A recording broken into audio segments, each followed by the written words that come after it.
Have you ever made a decision and felt like you were the one who made it? You chose to pick up your phone. You chose what to say. You chose to click this video. But what if that choice didn't begin when you became aware of it? What if deep inside your brain, the decision had already started forming before you even knew? Before the thought appeared, before the feeling of choice arrived, before your conscious mind stepped in and said, "I decided." This is one of the most disturbing questions in neuroscience, because hidden inside your skull is a machine so powerful, so fast, and so mysterious that it may be making choices before your conscious self ever gets the memo. And if that's true, then who is really in control? Your brain or you? For most of human history, we believed our decisions worked in a simple way. First, you think, then you decide, then your body acts. It feels obvious. You see a glass of water, you decide to reach for it. Your hand moves. Simple. But science has revealed something far stranger. Inside your brain, before your hand moves, before your muscles contract, before you even feel the intention to act, electrical activity begins to rise, quietly, automatically, like a countdown. Your brain prepares the action before your conscious mind says, "I'm going to do this." And this hidden signal has a name, the readiness potential. It was discovered in experiments that changed the way scientists think about free will. Imagine sitting in a lab. You are told to relax. In front of you is a clock. You can move your finger whenever you want. No pressure, no command, just choose freely. And when you decide to move, you report the exact moment you first felt the urge to do it. Simple enough. But while you are sitting there, electrodes are recording your brain activity. And what scientists found was shocking. The brain began preparing the movement before the person reported consciously deciding to move. In other words, the brain activity came first.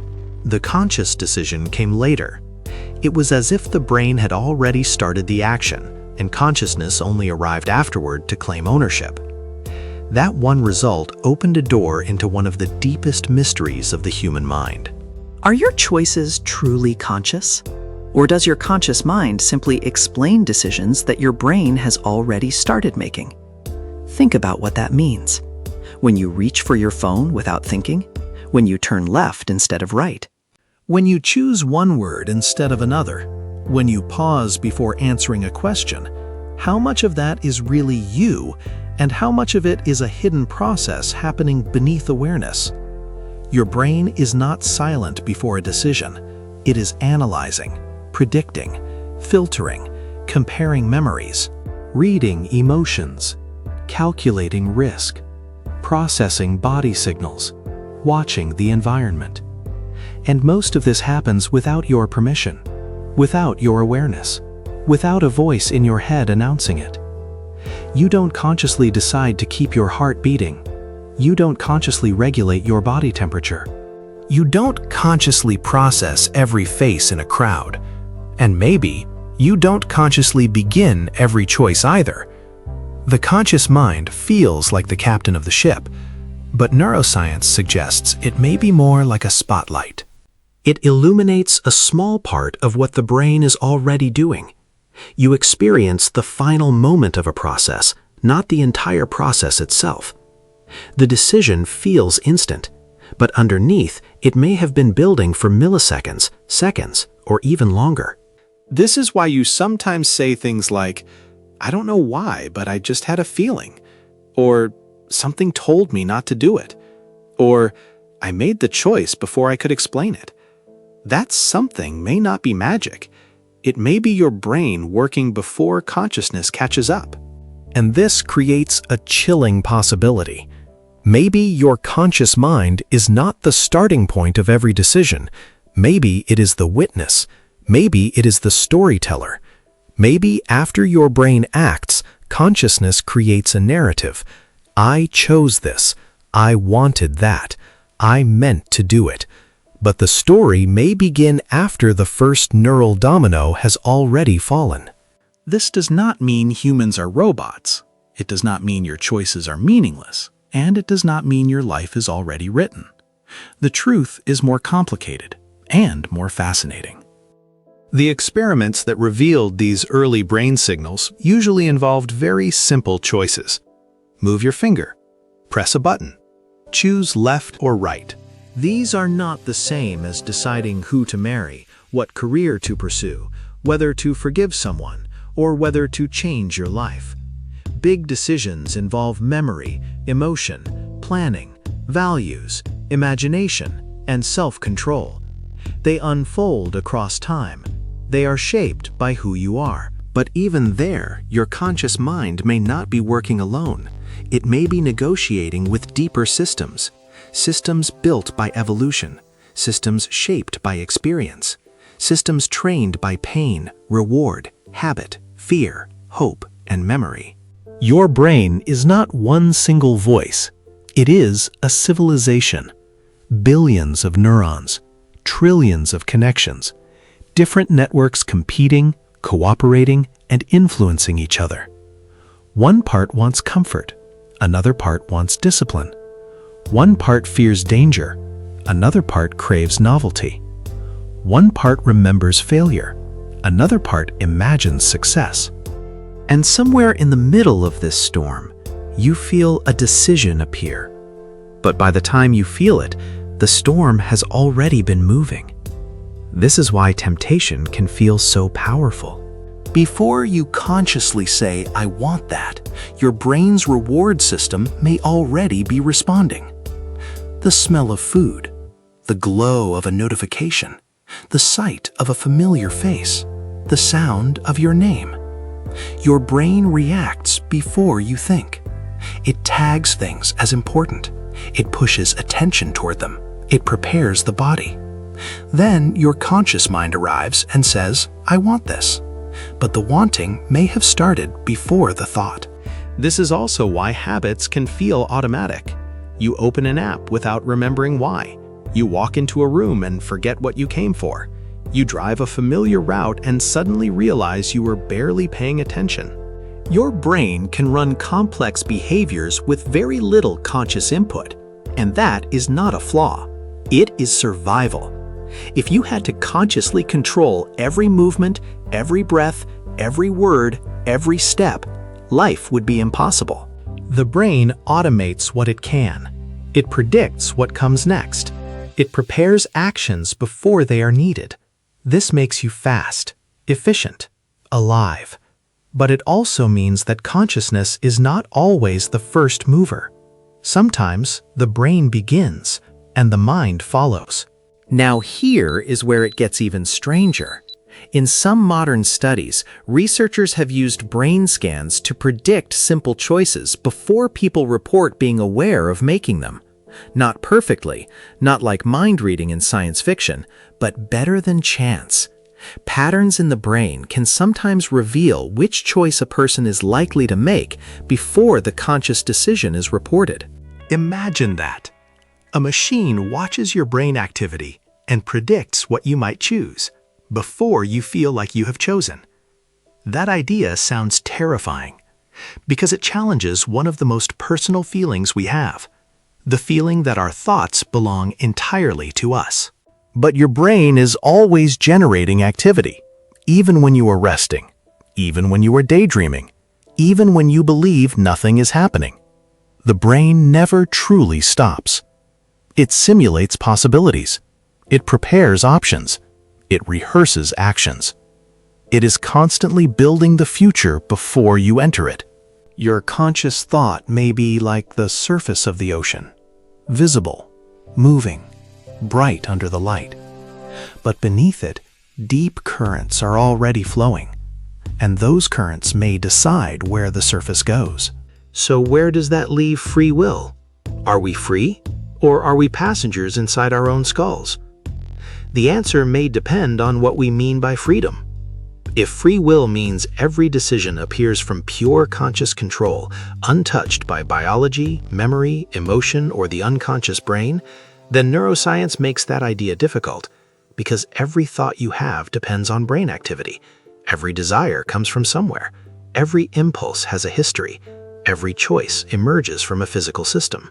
But if free will means the ability to reflect, control impulses, learn from consequences, change habits, and shape future decisions, then free will may still exist. Not as a magical force outside the brain, but as something the brain itself can do. You are not separate from your brain. You are your brain in motion. The unconscious processes are not an enemy controlling you from the outside. They are part of you. The conscious mind is also part of you. The part that reflects. The part that pauses. The part that says, wait. This is important, because even in the famous decision experiments, some scientists argue that consciousness may not initiate every action, but it may still have the power to stop one. A choice begins rising in the brain. An urge appears. A movement prepares. But before it happens, you may still be able to veto it, to cancel, to redirect, to choose differently. That small window may be one of the most important spaces in human life. The space between impulse and action, between anger and words, between craving and discipline, between fear and courage, between the old self and the next version of you. Maybe consciousness is not always the spark. Maybe it is the editor, the gatekeeper, the final checkpoint. And that changes everything, because the goal may not be to control every thought from the beginning. That may be impossible. The goal may be to train the brain so that better decisions rise automatically. This is why habits matter. This is why environment matters. This is why what you watch, what you repeat, who you spend time with, and what you practice can reshape your future choices. Your brain decides before you do, but you may be shaping the brain that makes those decisions. Every repeated action leaves a trace. Every skill changes neural pathways. Every memory changes future perception. Every emotion teaches the brain what to avoid and what to seek. You are not just making choices. You are building the system that will make tomorrow's choices easier or harder. This is why discipline feels difficult at first. At the beginning, your conscious mind has to fight. It has to interrupt old patterns. It has to override automatic impulses. But over time, repetition changes the brain. The hard choice becomes easier. The new behavior becomes familiar. The future decision begins forming in a different direction. In a way, the deepest form of freedom may not be choosing in a single moment. It may be training the mind before the moment arrives, because when the moment comes, your brain will move first. So if you want to change your life, you don't just wait for better decisions. You build a better decision-making machine. You change the inputs. You change the habits. You change the environment. You change the story your brain expects. And slowly, the choices that once felt impossible begin to feel natural. This is the hidden power of the brain. It can trap you in patterns, but it can also be rewired. It can make decisions before you think, but it can also learn what kind of decisions to prepare. And this brings us back to the most mysterious question of all. Who are you? Are you the conscious voice in your head? Are you the unconscious systems underneath? Are you the memories that shaped you? The habits that guide you? The emotions that push you? The awareness that observes it all? Maybe the answer is not one of them. Maybe you are the entire process. The hidden signals, the rising impulses, the conscious reflection, the final action, the regret, the learning, the change, the next decision. The brain does not wait for consciousness to begin working. It is always ahead, always predicting, always preparing. And your conscious mind is not the whole story. It is the part of the story you can see. So the next time you make a simple choice, the next time you reach for your phone, the next time you say yes, The next time you almost say something but stop yourself. Remember this. Your brain may have started the decision before you knew, but awareness gives you something powerful. A chance to notice, a chance to pause, a chance to reshape what happens next. Because the scariest truth is not that your brain decides before you do. The scariest truth is that most people never realize it. They live on autopilot, following impulses, repeating habits, reacting to the world, believing every thought is fully conscious, fully chosen, fully theirs. But once you understand the hidden brain, you can begin to work with it. You can stop treating your mind like a mystery box. You can start seeing your habits as instructions, your attention as fuel, your environment as programming, your choices as the visible edge of invisible processes. And maybe the real question is not, do we have free will? Maybe the real question is, what kind of brain are we training ourselves to have? Because every day, your brain is learning what to choose next. And long before you feel the decision, it may already be preparing your future. So ask yourself, if your brain is making decisions before you consciously know, what is it learning from you today?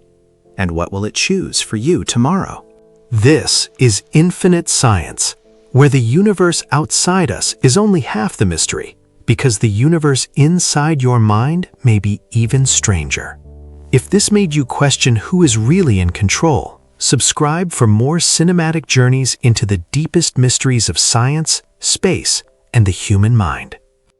And until next time, stay curious, because the most powerful force in your life may be the one thinking before you do.